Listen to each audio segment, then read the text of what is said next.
What's going on, people? Myke C-Town here with our Dead Hip Hop Soul album review, and today I'm going to talk about the new album from Elucid entitled Save Yourself. Elucid's a New York MC who's been putting out quality mind-fucking hip-hop since like 2008. And I kind of remember him popping up around then because this was a time where I was really into this type of rap. You know, the weird, disjointed, kind of off-kilter styles that I was getting from dudes like Aesop Rock and LP, Soul, Dose One, Anti-Pop Consortium, etc. Elucid had an EP in 2011 called Super Chocolate Black Simian that I found to be brilliant. But since then, he's put out a few other quality projects, but he really got onto a lot of people's radar as being one half of Arm & Hammer with Billy Woods. Another album that I never got to review, but one that I think is incredibly dope. Outside of a song here and there, I believe this is the first full project that Elucid's been a part of since Arm & Hammer. I wanted to review this back when it came out, but I just got so busy with other shit and obligations that I just didn't get around to it. But listening to something like this, I feel like I have to share it with people. It starts off with 1,000 Faces. A choppy and dark beat lays the perfect backdrop for the start to this album, and immediately we're treated to some fucking insane lyricism, man. We made whole no half step on our shining path, miscalculating the big bang with a tiny math. Oh ye a little faith, less than a mustard seed to illustrate transfiguration in a mountain cave. It's here that I should say that I read that the album is really focused on rebirth, new beginnings, analyzing your situation, the situation around you, and reassessing what those situations should actually entail. You constantly get that feeling listening to this album. He does an amazing job painting the landscape around him and saying things about the landscape that maybe we're all thinking but we're just too ignorant to properly verbalize. By the second song, Obama Incensed, I knew I was going to love this whole project. The path he's going down, the beats he's choosing to rap over, the way he was rapping over them, man. Like, it feels like my favorite era of hip-hop was being brought to modern times. The beat of Obama Incensed is just so dope. The dirty bass sound, the claustrophobic soundscapes in the background of the beat, the subtle guitar sound, it all comes together to make a great sounding track. Outside of a few tracks, Elucid handles the majority of the production on this album, which is really impressive because his production skills are damn near as dope as his rapping skills. It's definitely as dense and suffocating as his rap style.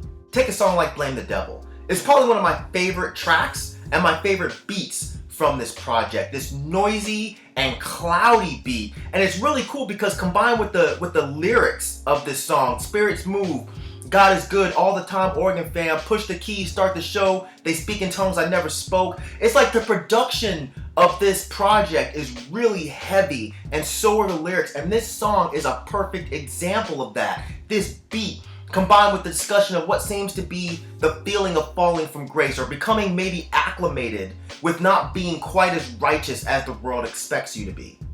If You Say So is such a dope track to me. The descriptiveness of this track is absolutely incredible. Sprinkling baby powder and kicks on power lines, you're not forgotten, forever Harlem Shake like no one's watching. It's so well made, and the way the beat switches in the middle of the track is really fresh. And then you're just given even more dope lyricism. Drawn up to be defrauded, they want all of this, or whatever's left. Fresh carcass reeking for high in his breath. Broken bereft, dry bones resurrected. Like, god damn, this track is fucking amazing. New York Blanks, another incredibly dope track. The backdrop is what I feel like is the star here. The minimal beat with these echoed out drums and these amazing synth sounds. They're not overdone, they're really understated, but it works so well. And when the hook comes in, holy shit, it's gorgeous, absolutely gorgeous. And the way the song progresses after that initial hook, mind-blowing, fucking insane. It's almost hard to put into words the feeling that a track like this gives me. It's just beautiful. Jealous God is worth mentioning just because this track is fucking crazy. The super industrial influence here with the throbbing and the swelling beat, the dirty and ugly drum sounds that we have, and what he does with his vocals here is really dope and incredibly creative. Not many people would do something like this on a hip-hop album, but this song fits in so well. MBTTS, More Brilliant Than the Sun, another standout track, another beat that's a definite banger, and one of the most infectious hooks I've heard from an indie rap project all year. Speaking of beats, Lest They Forget with Billy Woods. God damn it.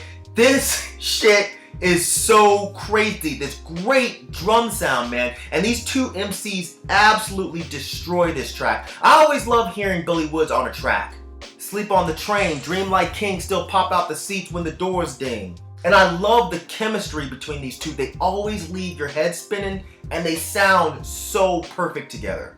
I feel like a project like this can fall into that noise rap category. And not that categories really matter at all, but they kind of give you an idea of what to expect from an album. But the brilliant thing is, with this project, while the production gives you the same dark and gloomy and kind of heavy feel throughout, the beats are nothing at all samey. In fact, there's a lot of diversity here. Listening to a song like Burnt Sugar, then listen to a song like Blame the Devil, to Can't Keep It to Myself, or the cool and jazzy sounds of Sun Still Shine, or the almost electro sounds of Skinny Luther. They're all very different tracks, but they still go perfectly to suit the mood. But I can't say that any of the beats are anything less than interesting, while most would be considered pretty fucking dope.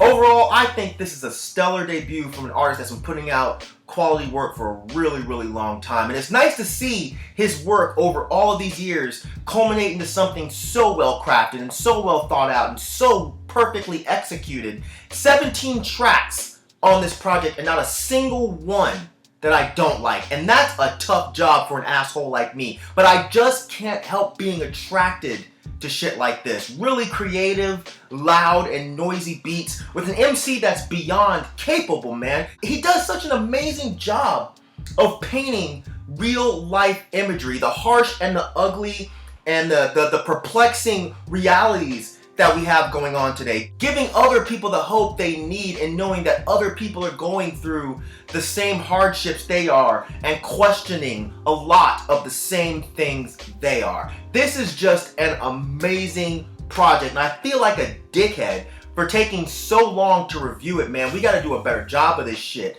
But yeah, Dead End Hip Hop is doing our mid-year best of tomorrow. Don't be surprised to see this album sneak in there. I'm still trying to figure this out. But yeah, if you have not heard this project and you like really creative, well thought out, and well put together indie rap, please go listen to this project and then tell 12 friends about it. And if you have heard it, make sure you put some comments in the comment section down there and let me know what you guys thought. And that's it. As usual, thank you for living, thank you for loving, thank you for being you. And I'll see you guys next time. Alright?